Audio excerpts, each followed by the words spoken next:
Hello everyone, in this video I will go over my solution to the problem named Up the Strip, both the simplified version and the harder version. I solved the first version in contest and the second version I could not AC in the contest, but I figured out that a minor optimization to my code led my code to pass in under 6 seconds. So I'll just submit my code to see that it gets accepted after the system testing gets over, and that will be basically before the video gets over. So then you'll realize that my code actually works on the harder version also. So I had actually made a small mistake, or like basically my code was not that optimized. I noticed that a minor optimization in my code actually would give AC on the harder version also. So that's why my code should work on both the versions. And now I'll show you my exact thought process as I went about solving this problem. So this problem is an excellent problem on dynamic programming and a binary index tree data structure, which is also known as Fenwick tree. And the main learning target for this problem is to be able to understand how we can optimize the transition in the dynamic programming state, because once you read the problem, the dynamic programming state is very obvious and comes to your mind within a minute. But the recurrence which you find is a bit hard to optimize, and that's what this video will teach you how to do.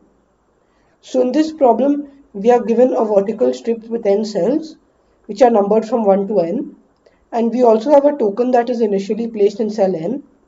We will move the token up until it reaches cell 1. So basically, if you are at cell X, we can move the token from X to any integer y between 1 and x minus 1, or to any cell x by z, where z is an integer between 2 and x. So this is the floor function, so x by z rounded down.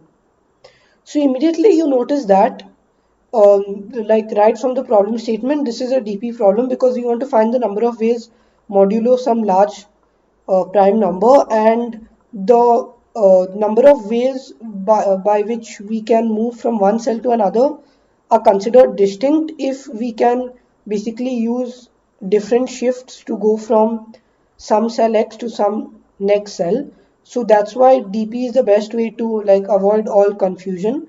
And the DP state is obviously DP of I is the number of ways to start from I and reach 1. And then clearly there are only two cases. The first case is we go to some cell y. So in that case, we basically go for all y, or for all j going from 1 to I minus 1. So for all j going from 1 to I minus 1, we add dpj, and then we compute the second term. So this is the first term, which basically represents subtraction, and this is the second term, which represents the float function. So the float function is basically the sum of dpi by j, where j goes from 2 to I. So that's exactly as the sum of dpx by z, where z goes from 2 to x. And if you just code this up quickly, it takes less than a minute to code this naive solution. You'll realize that it easily passes the 3 sample test cases, and this tells us that our logic or our DP state and our DP transition are completely correct. The only challenge which we need to overcome is optimizing this DP transition to make sure that it works within the time limit, because n is up to 2 into 10 to the 5, or in this case is up to 4 into 10 to the 6. So that's why we need to optimize our DP, because this solution is O of n square. So if we implement this naively, this is O of n square. So we can't implement it naively, obviously. We need to basically do some optimization in the transition. So to optimize our transition, let's look at the expression more closely. So we can see that there are two parts of the expression.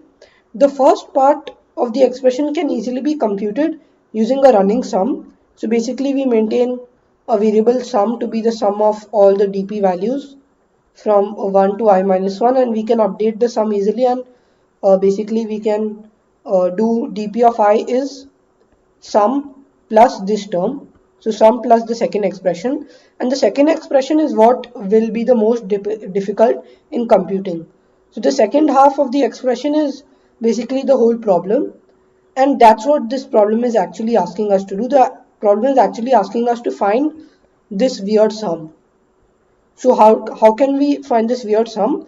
So if you try to work out some examples, so if you take some values of I and some values of j, then you'll notice that there is no clear pattern in I by 2, I by 3, I by 4, all the way up till I by I. So there's no clear pattern because the numbers can actually have large gaps in between them, and basically there's no contiguous range in which we can query for the sum. So if there was some contiguous range in which we could query for the sum, then we could easily use a binary index tree or a segment tree to do a range sum query. However, there is no query in which there's no range, there's no contiguous range for our query, and that's why we need to think a bit differently to be able to efficiently compute this sum. So instead of trying to compute this weird sum, because the indices in this sum basically dpij, so the values of I divided by j are very random, and there's no clear pattern in them. So let's think in the opposite way. Let's think that we have already updated dpi and we want to update future dp values using I. So basically we want to update x, we want to update those dp of x such that we know that x by j is I, or basically I contributes to dp of x. So we want to go to those x and update them. So that's what we are going to try to do. And notice that the expression is x by j is I. So I is fixed and x is not fixed and j is not fixed. So we don't know what x and j are. So let's try to fix j. So let's say we fix j and then let's try to find x. So basically the condition is that we need j into I to be less than or equal to x, to be less than I plus 1 into j. The reason why this is true is because how the floor function is defined. So the floor function is defined as that integer which is the value which is just less than x by j. So if you notice that I into j should be less than or equal to x, because if it's greater than x, then x by j will actually be I minus 1. So I into j should be less than or equal to x, and it should be strictly less than I plus 1 into j, because if x was even equal to I plus 1 into j, then so basically if x is equal to I plus 1 into j, then this would mean that x by j is actually equal to I minus 1. So therefore x by j is actually equal to I minus 1. So basically this is the concrete condition on I, j and x, and notice that we just need to update. Therefore we have a contiguous range to update. So this is key. Like this was my exact thought process when I was approaching this problem. I thought initially, what is the meaning of a floor function? So this is the actual meaning of a floor function, which like first came to my mind, and then I thought that let's update the values of x, because x is going to fall in a contiguous range. So that contiguous range is actually I into j, comma I plus 1 into j minus 1. So basically, because there's a less sign, there's a minus 1. And this is basically inclusive of both the endpoints. So that's why we need to update this entire range with plus dp of I. And this was the assumption, the whole solution. So we'll loop over all j and we'll do this updation. And another way to verify this is what I'm going to show you now. So in the following few numbers, you will see a pattern. So notice that when x is 2i and j is 2, then 2i by 2 is I. And similarly, 2i plus 1 by 2 is also I. However, notice that 2i plus 2 by 2 is actually I plus 1, and that's why I does not directly contribute to 2i plus 2, and that's why I have not written it in this sequence. So this is the first column when this is the first row when j is 2. So when j is 2, we need to update 2i, we need to update 2i plus 1. When j is 3, we need to update 3i plus 1 and 3i plus 2. And when j is 4, we need to update these 4 values. So notice that the values which we need to update are exactly what I've written over here and what I've written down below. So we need to update the range j into I, comma j into I plus j minus 1, or basically like the term over here, uh, j into, so j into I plus 1 minus 1 is the same as j into I plus j minus 1. So that's actually what I've written down below. So we need to update this range by plus dp of I. And why plus dp of I? Because notice that dp of x, so what we are trying to essentially do is update the future values of dp of x using dp of I. And basically we notice that dp of x should increase by dp of I, and that's why we update the whole range by plus dp of I. So that's what we will do. And an important thing to note is that which are the values of j which we'll actually need to consider. So notice that we need to have j into I to be less than or equal to n, because if j into I is greater than n, then the range falls out of the bounds of the array. So that's why j into I should be less than or equal to n. And this term j into I plus j minus 1 should ideally be less than or equal to n. However, the right endpoint can actually be made to be minimum of j into I plus j minus 1 comma n. So basically the actual range which we'll update is j into I comma minimum of n comma the actual right endpoint. The reason why I take minimum with n is because like this term j into I plus j minus 1 can actually turn out to be greater than n. And if it is greater than n, there are going to be some problems in our data structure depending on the implementation. That's why just for safety reasons, we can update the range from L is j into I and R is j plus 1 into I minus 1, or basically j into I. So sorry for that, it's just j into, so the left endpoint is j into I and the right endpoint is j into I plus j minus 1, and we'll basically do a range update on this range and we'll do a point query. So our data structure will have to handle range updates and point queries, and a good data structure to serve that purpose is a binary index tree, and I'll just show in the code how I do that. So in my code I have a data structure called BIT, which is binary index tree, which handles point queries and range updates. So the binary index tree update function works in the normal way of a binary index tree. The query function also works in the same way. However, the binary index tree is actually built on a difference array, so you should know a difference array concept or basically you should know how we can handle range updates and point queries in a binary index tree.